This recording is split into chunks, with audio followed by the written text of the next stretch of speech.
आज बहुत ही गर्व भी है और खुशी भी है कि हमारी शिष्या जिनको मैं विद्यालय में शिक्षा देता हूँ, पढ़ाने का प्रयास करता हूँ, पता नहीं पढ़ा पाता हूँ या नहीं, लेकिन प्रयास करता हूँ। आज उन्हीं के मुखार बिंदों से श्रीमद् भागवत गीता का रसपान करने का सौभाग्य मिला। मैं सबसे पहले इन देवियों को प्रणाम करता हूँ और उनकी परवरिश करने वाले उनके माता पिता को प्रणाम करता हूँ और भागवत महापुराण के जो परीक्षित जी महाराज हैं आपको भी प्रणाम करता हूँ। यहाँ पर उपस्थित सभी सम्मानित श्रोता आप सबको भी प्रणाम करता हूँ। मैं बहुत अधिक बोलने की कोशिश नहीं करूँगा क्योंकि ये वक्त, ये जो समय है ये इन दोनों देवियों का है और इनका समय, इनके हक का समय, उसमें से मैं 5 मिनट का इच्छा के रूप में समय लेना चाहता हूँ, इजाजत चाहता हूँ।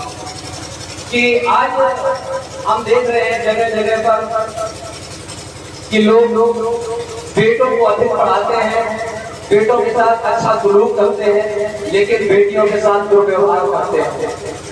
बेटियों को नहीं पढ़ाते हैं, कहते हैं कि तुम्हें क्या, तुम तो चली जाओगे, पढ़ाई बेटी है। लेकिन मैं आज असल में योगी सौभाग्य का मौका है कि आज अंतर्राष्ट्रीय बेटी दिवस भी है। मैं अंतर्राष्ट्रीय बेटी दिवस की भी आप सब बहनों को बधाई देता हूँ और इसी अवसर पर मैं इन बेटियों की दुआएं हैं जो मैं छोटा सा कवि हूँ, इनके सम्मान में 4-5 पंक्तियां लिखकर के लाया हूँ। इजाजत चाहता हूँ कि आज के 5 मिनट की भिक्षा के रूप में मेरे वक्त में अपनी 4 पंक्तियां निवेदित कर सकूँ। कि एक थे चाचा जी और उनका छोटा सा परिवार। ध्यान दें हमारी माताएं और जो हमारे पिता दोनों बुजुर्ग बैठे हुए हैं, आप भी ध्यान दें, बेटियों को कभी कम नहीं आंकना चाहिए। बेटों को पढ़ाते हैं, बेटों के साथ अच्छा व्यवहार करते हैं, लेकिन अगर इन देवियों के पिताजी ने भी यही दुर्व्यवहार किया होता तो आज हमें ये सौभाग्य प्राप्त न होता कि हम आज इनके मुखार बिंदों से रसपान करते होते। कि एक थे चाचा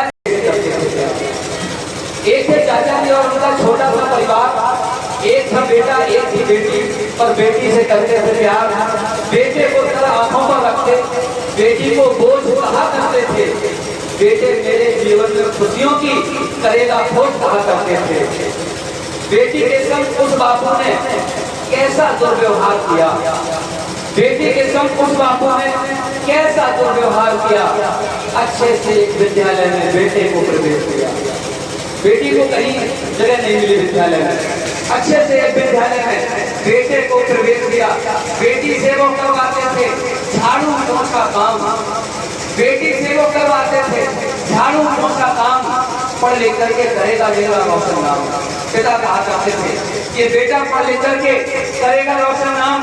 खैर पिता ने उस बेटे को हद से ज्यादा पढ़ा दिया, खैर पिता ने उस बेटे को हद से ज्यादा पढ़ा दिया और उस मुखियारी का हल्दी चंदन करके घर से भगा दिया, और उस मुखियारी को हल्दी चंदन करके घर से भगा दिया।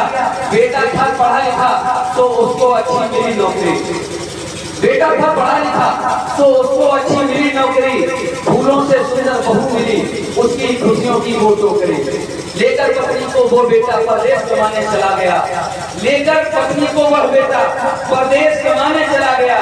बूढ़े हुए माँ बापू को जीवन भी देखो कैसे चला गया, बूढ़े हुए माँ बापू का जीवन भी कैसे चला गया।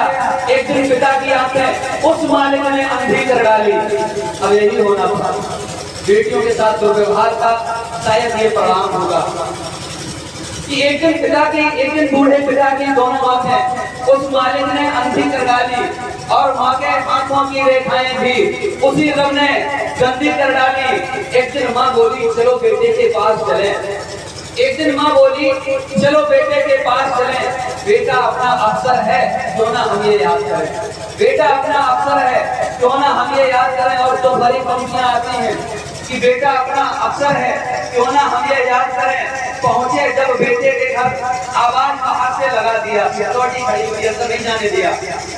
पहुंचे जब बेटे के घर, आवाज बाहर से लगा दिया, हाय रे किस्मत उस बेटे ने माँ बापू को भगा दिया। हाय रे किस्मत उस बेटे ने माँ बापू को भगा दिया। कहा बूढ़े होने पर कोई भी बेटे को नहीं सताते हैं, कहा बूढ़े होने पर कोई भी बेटे को नहीं सताते हैं। अंधे बूढ़े लोग हमेशा भीख मांग कर खाते हैं, अंधे बूढ़े लोग हमेशा, अंधे बूढ़े लोग हमेशा भीख मांग कर खाते हैं। किया फैसला दानों को अब आंसू से न भरने का, किया इरादा दोनों ने अब एक साथ ही मरने का। माता पिता ने सोचा कि दुनिया में है ही क्या इरादा दोनों ने अब एक साथ अब मरने का। पिता ने माँ को सलाह बताई, अंतिम 4 पंक्तियां कि पिता ने माँ को सलाह बताई, बेटी के घर जाकर मरने से पहले देखेंगे हम उसको भी आजमाकर। अब बेटी का क्या व्यवहार होता है बेटी के घर पहुंचते ही 4 पंक्तियां कि पिता ने, कि माँ ने पिता को सलाह बताई, बेटी के घर जाकर मरने से पहले देखेंगे हम उसको भी आजमाकर। जैसे ही पहुंचे बेटी के घर, बेटी पानी भरती थी। जैसे ही पहुंचे बेटी घर, बेटी पानी भरती थी। अपने माँ बाप पर वो बेटी जान निछावर करती थी। जैसे ही देखा दोनों को कुएं की रस्सी छोड़ चली, जैसे ही देखा दोनों को कुएं की रस्सी छोड़ चली, लगा गले दोनों को बेटी घर की जानिब दौड़ चली, लगा गले दोनों को बेटी घर की जानिब दौड़ चली। घर ले जाकर दोनों को बेटी ने खाना बनाकर खिला दिया, घर ले जाकर दोनों को बेटी ने खाना बनाकर खिला दिया। घर के अंदर घड़े से पानी ठंडा लाकर पिला दिया। बेटी ने बेटी होने का खूब अपना खिला दिया।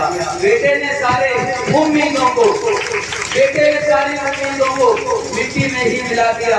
कब ना आंखों बेटी को ये पढ़ लिख अफसर बन सकती हैं, कब ना आंखों बेटी को ये पढ़ लिख अफसर बन सकती हैं। जो करना पाएंगे बेटे कभी वो बेटी भी कर सकती हैं, जो करना पाएंगे बेटे। मुझे बहुत ही गर्व है, खुशी है। मैं क्षमा चाहता हूँ आपका वक्त लिया, हालांकि मेरा हक नहीं था, लेकिन मेरा मानना ये है और आप सबसे करबद्ध निवेदन ये है कि आप लोग बेटियों को अधिक से अधिक शिक्षा दें। अगर आप बेटों से कोई उम्मीद रखते हैं कि पढ़ लिख कर अफसर बनेंगे, हमारा नाम रोशन करेंगे, तो मैं आपको विश्वास दिलाता हूँ कि वही बेटियां भी अगर आप उनको पढ़ाएंगे, अच्छे संस्कार देंगे, तो वो पढ़ लिख करके अफसर भी बन सकती है और आपका नाम भी रोशन करेंगी। इसी के साथ मैं सभी उपस्थित बंधुओं का, माताओं बहनों का, बुजुर्गों का सम्मान करते हुए अपनी गाड़ी को विराम देता हूँ। मंच को प्रणाम करता हूँ। बहुत बहुत धन्यवाद। ये भजन हमारे गुरु जी के लिए, एक बार ताली बजा करके सभी बच्चे कहेंगे, तेरा